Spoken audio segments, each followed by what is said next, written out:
இன்னைக்கு நம்ம எங்கே வந்திருக்கோம்னா தேனி வெற்றி சினிமாஸ் தாங்க வந்திருக்கோம். ஒரு வேற லெவல் சூப்பரான ஒரு மூவியோட ஃபர்ஸ்ட் டே ஃபர்ஸ்ட் ஷோக்கு தான் வந்திருக்கோம். அது என்ன மூவினா நம்ம தளபதியோட எவர் கிரீன் லவ் ஸ்டோரிஸில் ஒன்றான சச்சின் மூவிக்கு தாங்க நம்ம வந்திருக்கோம். சச்சின் மூவியோட ரீரிலீஸுக்கு தான் வந்திருக்கோம்.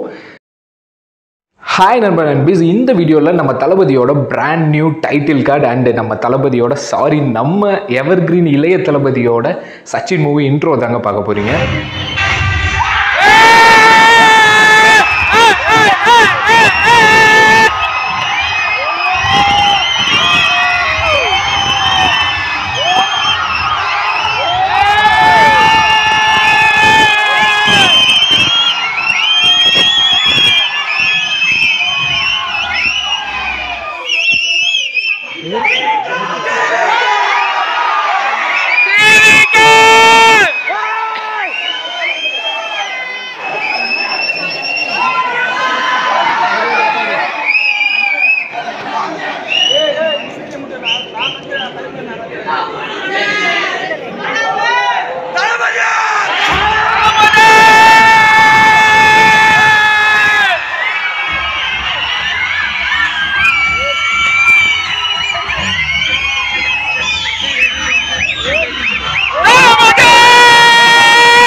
இருந்து தாங்க சச்சினோட லவ் ஸ்டோரி ஸ்டார்ட் ஆகுது. நம்ம இளைய தளபதியோட எவர் கிரீன் லவ் ஸ்டோரியான சச்சின் மூவியை ஃப்ரெண்ட்ஸ் அண்ட் ஃபேமிலியோட போய் தியேட்டரில் பார்த்து என்ஜாய் பண்ணுங்க.